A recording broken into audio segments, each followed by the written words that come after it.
The American Staffordshire Terrier is a medium-sized, sturdily built, robust animal with a close coat that appears in a variety of colors. The breed possesses courage, determination, intelligence, and reliability, and radiates power, agility, and confidence. To those he knows, the Amstaff is a prized family companion, beloved for his loyalty and affection. The Amstaff's reliability around children is one of his most endearing and consistent qualities. Originally created as a canine gladiator when dog fighting and bull baiting were in fashion, the art of selective breeding over the past 50 years successfully eradicated the breed's fighting tendencies. In today's society, the Amstaff's temperament and unique physical strength have allowed him to excel as a personal companion, a family guardian, and a top contender in weight-pulling contests. He is known worldwide as the RCA Victor dog, listening to his master's voice. So reliable in temperament, the Amstaff was a full-fledged member of our gang in the movies. During World War I, he was called the All-American dog. Even though the fighting tendencies have been bred out, Amstaffs must still maintain the physique of a well-trained athlete. An early name for the breed is also an apt one, the Bull and Terrier. Developed in England during the 19th century from crosses of bulldogs and working terriers, these dogs arrived in the United States as early as 1870 and were known for many years as Staffordshire Terriers. American breeding programs began to produce dogs which were heavier and more substantial than their English counterparts. In 1972, the breed name was changed to the American Staffordshire Terrier to distinguish it from its smaller cousin, the Staffordshire Bull Terrier. You'll be seeing many American Staffordshire Terriers during this presentation. Some are outstanding examples of the breed, others are less so, but all will help your understanding of the breed by illustrating critical virtues of breed type as well as faults which detract from type. Essential elements of American Staffordshire breed type are a strong, typical Amstaff head, sufficient musculature, bone, and substance, correct proportions and balance with no exaggerations, soundness of structure and movement, combining power and agility, and outgoing temperament. The Amstaff radiates strength. He should be presented in good condition, rock hard, and well-defined in muscle. His musculature should be smooth.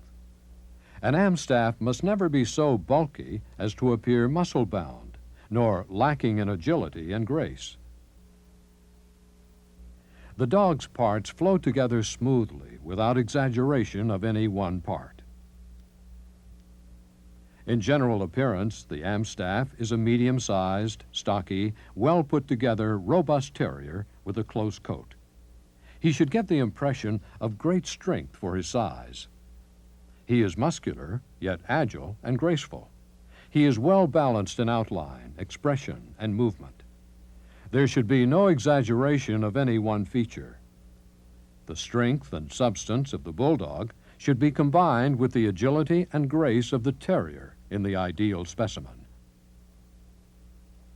In size, the Amstaff should stand about 18 to 19 inches at the withers for dogs, about 17 to 18 inches at the withers for bitches. As for weight, dogs generally range between 55 and 65 pounds, while bitches range between 45 and 55 pounds. These ranges of height and weight are indicative of the American Staffordshire Terrier's great bone and substance, which should be in proportion to size without coarseness or clumsiness. Weight should be in proportion to height, and dogs and bitches within the suggested height and weight range should have an advantage over those not within this range. Let's begin our detailed examination of the American Staffordshire Terrier with the head. It is strong, clean-cut, and in proportion to the body, like this. It is never exaggerated in any one part, neither too coarse nor too refined. The head is medium in length, broad and blocky, very deep throughout, with a broad skull and well-pronounced cheek muscles. There should be a distinct stop. From the front, you should see an obvious median line, like this. The forehead shows some wrinkle when the dog is alert.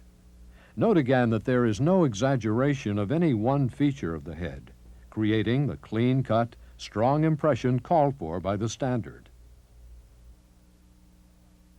What about this head? The skull is too rounded, while this head appears too refined and snipey, which is incorrect. This head is correctly proportioned, seen from the front and from the side. The muzzle to skull proportions seen on this dog are correct. You can see that the muzzle is level in profile and blunt, while this one appears too long and pointed. There is little stop and not enough skull. This head is correct, with the muzzle being about 1/3 the total head length.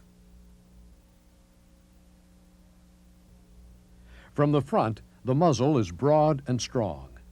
It's rounded on top and is slightly narrower at the nostrils than at the base. See how there is a distinct break at the sides of the face, falling away abruptly beneath the eyes, but not weakening the square look of the muzzle. Note also the prominent cheek muscles, which are a necessary breed virtue. The fill under this dog's eyes is incorrect and is a fault. It falls away too sharply. And the flat cheeks seen on this otherwise lovely head are undesirable. This head has a correct, broad muzzle. Note again the fill under the eyes and the prominent cheeks. The muzzle is broad and deep. Note particularly the strength of underjaw. This dog's nose is also correct. It should always appear black and should be broad with large nostrils. A blue dog's nose will be charcoal. A red or flesh-colored nose is a fault. Lips are close and even, like these, and should be completely pigmented. Pigment should be dark. Teeth should meet in a scissors bite, as seen here. Overshot bites, level bites, and undershot bites are all incorrect and should be penalized to the extent of deviation from the preferred bite. Eyes should be dark brown in color. The darker the better. They are set low in the skull. They should be set far apart. See how they are in the shape of a wide oval with black rims. Pink eye rims like these are a fault. These lighter eyes blend with the coat color and are acceptable, though they are lighter than is desired. These eyes are correct, dark brown in color, set low, on a level with the stop, and placed wide apart. Ears may be cropped or uncropped. In either case, they should be set high on the head like these, and wide apart. They are mobile and constantly alert. Remember, a bad ear cropping job should not penalize an otherwise good dog. What about these ears? They're set too low on the head. These ears are set correctly and cropped well. This is, in fact, a lovely Amstaff head overall. You can see how the correct proportions, eye color and placement, and ear placement all combine to produce the typical Amstaff expression: intense, alert, inquisitive, and confident. Now let's consider the American Staffordshire Terrier's neck and forequarters. The neck is strong and muscular, especially along the crest, to accentuate the arch like this. The neck widens gradually to blend smoothly into the withers. It should be firm and clean, with no loose skin. Throatiness or any sign of a dewlap is faulty. See how the length of neck is approximately equal to the length of head. This neck, on the other hand, appears too short and coarse, which is incorrect. Forequarters are strong and muscular, without appearing loaded. See how the shoulders are well laid back, meeting the upper arm at about a right angle. The shoulder blades should be wide for maximum muscle attachment. They should slope backward and inward from the bottom edge of the blade to the top. From the front, you can see that the shoulder blades slope outward from the withers and are well muscled without appearing heavy or coarse. These weak, loose shoulders are not correct. But neither are these over-muscled, loaded shoulders. These shoulders are properly muscled and slope outward from withers to the juncture with the upper arm. What about these shoulders? They're too straight and are not correct. These shoulders are correct, well laid back, and meeting the upper arm at about a right angle. See how the elbow is placed at the bottom of the brisket. Note also the full, well-muscled forechest. Forelegs should be straight, seen from the side, with large, round bones. Pasterns are short, strong, and nearly upright, like these. Dew claws on the front legs may be removed. Front feet are compact, moderate in size, and oval in shape. They should turn neither in nor out. They should be well arched with thick pads and toes of medium length. It should appear that the dog's weight is carried up on the feet. Flat or splayed feet are a fault. From the front, the chest is deep and broad, but no broader than it is deep. The front legs tuck neatly against the brisket and are well under the dog, with the elbows turning neither in nor out. A so-called bulldog front, with its broad chest and crooked legs with curved forearms, is faulty, as is a shallow brisket. Legs that appear to be tacked on the sides of the dog, giving a wide appearance, may have nothing to do with the width and depth of the chest. Now let's discuss the Amstaff's top line and body. The body is compact, balanced, powerful, and well-muscled. In outline, the Amstaff should appear slightly off-square. That is, the length of body from forechest to end of rump is slightly longer than height at the shoulders. This dog's body proportions are correct. But this dog appears nearly equal in body length and height, which is not desirable. And here, the body appears too long. This, too, is incorrect. This bitch appears correctly off-square, being neither cobby nor too long. Her body depth is also correct, measured from top of shoulder to lowest part of the brisket, which should be at the elbow. You can see that this is about half the total height of the dog. See how the top line slopes gently from the withers to the start of the slightly arched, strong loin, and from there, gently sloping to the base of the tail. This flat top line is a fault. Remember, the Amstaff's top line should slope smoothly from withers to loin, though there is a slight arch of muscle over the loin. This roachback is also a fault. A dippy top line like this is also incorrect.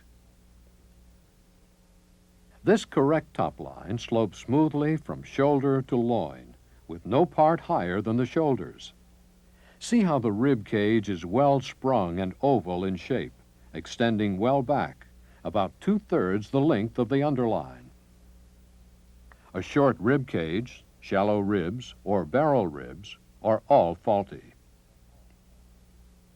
See how the underline tapers slightly from behind the elbows. It is tightly muscled, with the underbelly sweeping gently upward in a pleasing curve to the flank.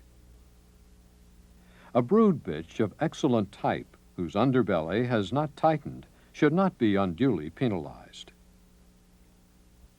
This excessive tuck-up gives a racy appearance, which is also faulty.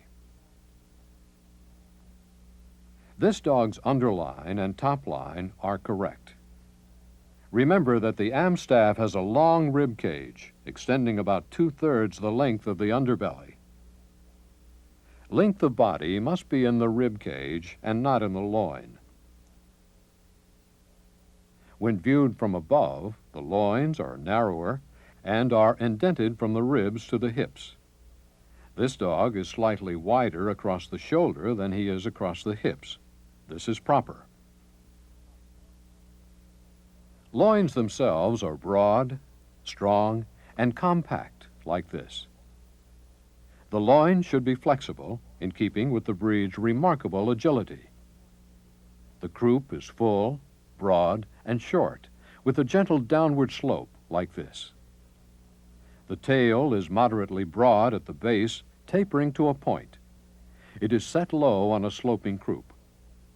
It should be relatively short, reaching no lower than the hock joint. The ideal tail resembles an old-fashioned pump handle and should not be carried much above the level of the back when the dog is moving. This flat croup and high tail set is not desirable. This is a low tail set on a steep croup. Hindquarters are strong and moderately well angulated, in balance with the correct front angulation. They should provide spring and drive. First and second thighs are long and prominently muscled. See how they appear broad across when seen from the side. From the rear, you can see that the thighs appear thick, with the musculature apparent on both the inner and outer surfaces of the leg. See how the rear legs are straight. Like the front feet, the rear feet turn neither in nor out and are strong, compact, and well arched, with strong toes. This dog is correctly angulated. Note again the short, straight, upright rear pasterns. There are no dew claws on the rear legs. What about this dog's hindquarters? They appear weak, with narrow thighs, and are undesirable. This dog has the correct broad, muscular thighs. You can see that the thighs are almost as wide as the shoulder blades at their widest point. Stifles should be angulated so that the rear feet, with their upright pasterns, are just behind a line dropped straight down from the rump as the dog stands naturally. Such a line would also just strike the tips of the toes. Hocks should be well let down, like these. This dog is over-angulated in the rear, while this one is too straight in the rear. Both are faulty. More important than angulation within front or rear quarters is that there be balance between front and rear quarters, which is a critical component of Amstaff type. The Amstaff's coat is short, close, and very glossy. It is stiff to the touch.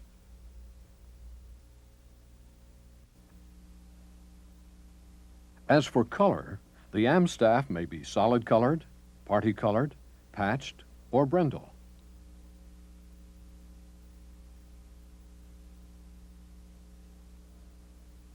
Amstaffs come in a variety of colors, from cream to black, with all shades of fawn. Brindling may be seen in all hues, from light stripes on a black coat to black stripes on a fawn coat. Pigment on nose, eye rims, and lips should be complete and appear black. This dilute color, blue, is acceptable. In the blues, the nose color, as well as eye rims and lips, will be a dark charcoal. Eye color may be gray in blue dogs, but must be dark. The darker, the better.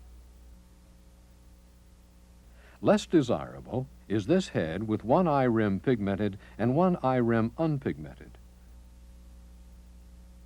and this nose, which is not completely pigmented. There are two coat colors which are not acceptable, however. Liver color, which may occur with or without white markings or brindling, is unacceptable. And this tan point pattern, with or without white markings or brindling, is also not acceptable. The Amstaff's gait should be smooth, effortless, and free from roll. There should be good reach and drive, with the feet moving close to the ground. Coming at you, see how the front legs remain straight, being thrown neither in nor out. There is slight convergence toward a central line of gravity as speed increases. Going away, note the straight column from hip to foot, with the rear legs traveling in a lateral plane. Note the good rear drive. There is also convergence toward a central line with increased speed. This dog is traveling too wide in front. He is toeing in and swinging his front legs. This dog is moving too close in the rear. This is restricted gait. This dog is taking too many steps.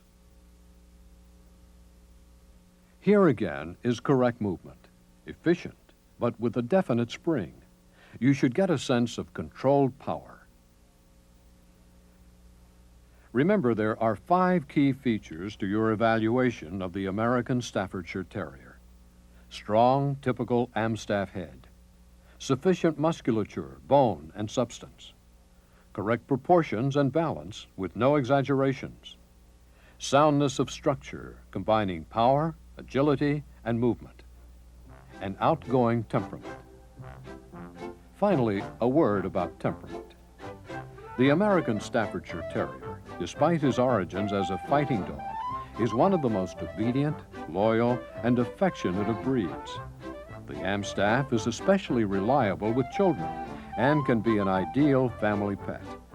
He is never shy nor uncontrollably aggressive.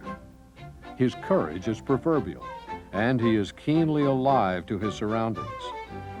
The fighting ancestry of the Amstaff has long been bred out, and any attempt to equate the American Staffordshire Terrier with the American Pit Bull Terrier is wrong. Any use of the term pit bull to describe the American Staffordshire Terrier is incorrect and frequently inflammatory.